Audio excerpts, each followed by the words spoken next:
Nous sommes avec Philippe Béchade aujourd'hui. Philippe, bonjour. Bonjour. Vous êtes rédacteur en chef de la Bourse au quotidien. Philippe, qu'est-ce qui s'est passé alors à Wall Street? On a connu une véritable baisse de température radicale en début de semaine. Ouais, il y a eu comme un coup de froid avec le retour des inquiétudes à propos de l'inflation. Alors comme c'est arrivé un peu de toutes parts, un jour où il n'y avait pas de statistiques d'ailleurs, mais c'était le constat que les commodities, des matières premières de base jusqu'aux soft commodities, c'est-à-dire les céréales, tout est au plus haut. Alors le maïs, le blé, la ferraille, le cuivre, le palladium, et puis avec la cyberattaque contre un pipeline donc colonial qui traverse les États-Unis, on va dire en diagonale, d'un seul coup le prix du fuel s'est également mis à grimper. Donc parce qu'on prend conscience quand même qu'en l'espace de 6 mois, tout est beaucoup plus cher. Et là-dessus arrivent des statistiques de Chine, où là aussi les prix à la production sont les plus élevés qu'on ait observés depuis 10 ans. Donc tout ça est venu alimenter des anticipations inflationnistes et donc la crainte que la Fed se trouve contrainte de réagir beaucoup plus tôt que ce qu'elle prétend elle-même, puisqu'elle dit qu'il n'y aura probablement pas de mouvement avant fin 2022. Donc de 18 mois, l'horizon pourrait se raccourcir à 6 mois. Et puis bon, heureusement, vous avez des membres de la Fed qui hier se sont exprimés en fin de journée pour dire non, il est beaucoup trop tôt pour parler de tapering, c'est-à-dire de réduction des programmes d'achat. C'était notamment le discours de Neil Kashkari et dans la soirée, James Bullard, qui est, c'est une colombe, donc il est venu rassurer tout le monde. L'inflation, le scénario reste celui de l'inflation transitoire, voilà. Évidemment, Wall Street y croit de moins en moins. Parce qu'actuellement, là, les valeurs ont atteint des sommets comparables à des bulles qu'on a pu connaître dans le passé, non? Oui, on établit d'ailleurs de nouveaux sommets, on pose de nouveaux jalons dans les territoires inexplorés.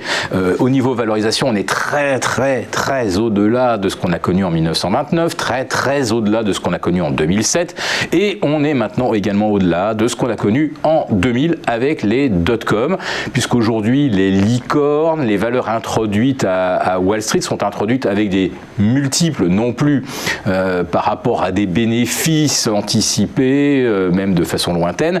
On est maintenant sur des 50, 100 fois, 200 fois le chiffre d'affaires de l'entreprise qu'on introduit à la bourse. Donc c'est des ratios qu'on n'a jamais connus, même en l'an 2000. Et JP Morgan a d'ailleurs publié une étude qui démontre que il lui faut que tout soit parfait pour que les valorisations actuelles aient un sens. Or, on sait très bien que sur 10 entreprises introduites, statistiquement, il y en aura une effectivement qui parviendra probablement à répondre aux attentes.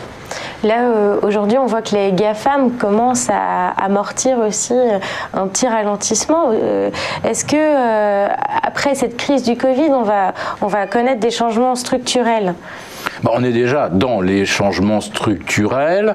Alors la question, c'est le balancier. C'est-à-dire qu'on a tellement joué la stay-at-home economy, c'est-à-dire les Netflix, les Zoom, les pelotons, et ensuite Microsoft, Apple, Amazon, etc., qui à un moment, avec un retour à la normale, on se dit peut-être que les valorisations, alors des Zoom, Netflix, elles ont déjà reculé fortement. Peloton, c'est un peu plus de 50% de baisse. Les îlots, c'est moins 45, Netflix moins 35. Donc on se projette déjà dans un monde qui refonctionne de façon un petit peu plus normale.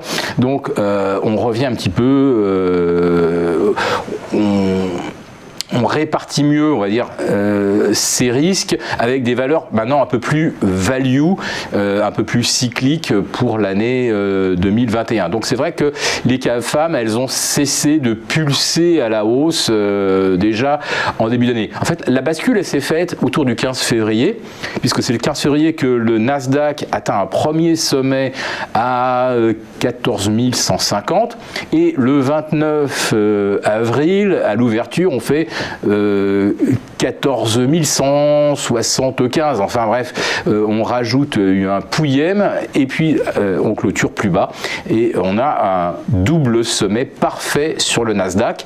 Donc première vague, 15 février, on se rend compte que les valorisations sont maintenant beaucoup trop haute sur beaucoup de titres, et le 29 avril, on a fini de célébrer les trimestriels, parce qu'on a l'essentiel des valeurs, des plus grosses valeurs qui ont publié.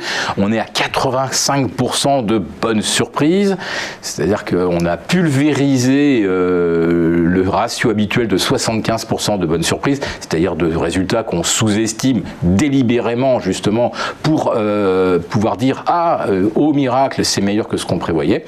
Donc là, c'est vrai que les bonnes surprises, elles ont été assez massives, mais finalement pas assez pour permettre au Nasdaq de se propulser au-delà des niveaux de février. Et sur le S&P, on bat des records, c'est vrai, mais finalement c'est assez marginal par rapport effectivement à la culmination qu'on a observée autour du 15 février ou du 8 mars pour les semi-conducteurs, notamment l'indice SOX qui a culminé, lui, voilà, à peu près 3 semaines après le Nasdaq. On rentre donc progressivement dans un climat de plus en plus incertain, on ne sait pas trop vers quoi on se profile. Est-ce que vous avez un conseil, un indicateur, quelque chose à regarder de plus près pour qu'on puisse prendre la température et mieux comprendre ces évolutions à venir ? Alors il y a plusieurs éléments qui vont vraiment servir de market mover, de déterminant.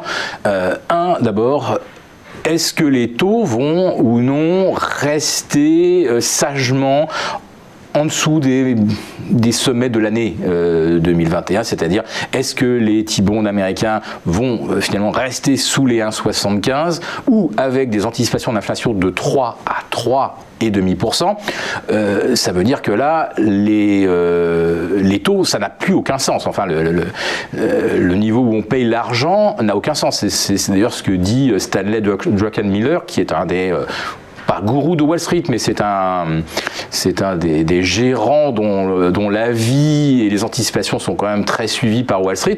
Lui explique que le niveau des taux aujourd'hui n'a aucun sens par rapport aux anticipations, 1, de croissance, 2, d'inflation, et que la Fed aurait déjà dû réagir il y a 6 mois, changer son fusil d'épaule. C'est ce que les marchés d'ailleurs avaient commencé à anticiper. Dès la fin de l'été 2020, on voit que les taux effectivement repassent de 0,70 à 1,70 aux États-Unis. Ça se fait de septembre à mars 2021.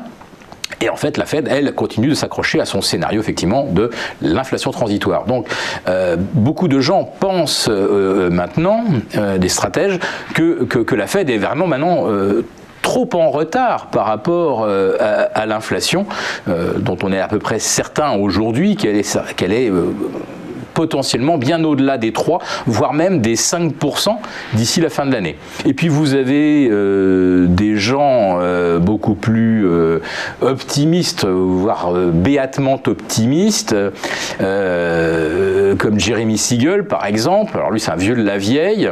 Lui il pense qu'effectivement il faut croire les banques centrales, qu'elles ne vont pas bouger avant 18 mois et que donc il y a encore un potentiel de 10-20% de hausse supplémentaire à Wall Street cette année. Voilà. Donc, suivre effectivement les anticipations de taux, au-delà de 1,75, je pense que l'histoire, elle change. Il y a les anticipations également de bénéfices pour le deuxième trimestre. Donc, le premier est un miracle, tout le monde en est d'accord, mais finalement, tout le monde s'en doutait bien que ça serait un petit miracle.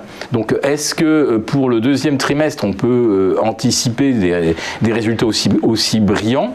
Et puis, le troisième élément, il est d'ordre purement technique, c'est-à-dire on regarde aujourd'hui où en sont les indices dans les bandes de Bollinger, dans les nuages Ishimoku, et si on commence à avoir des signaux de baisse, comme on sait que les valorisations, ça n'a plus aucun sens, et depuis très longtemps, on ne va pas se baser sur des éléments fondamentaux pour se dire « Ah bah non, et là ça vient de baisser, je rachète parce que vraiment là j'ai une fenêtre et c'est devenu pas cher. » Non, même si ça perd 25-30%, ça sera encore très cher historiquement.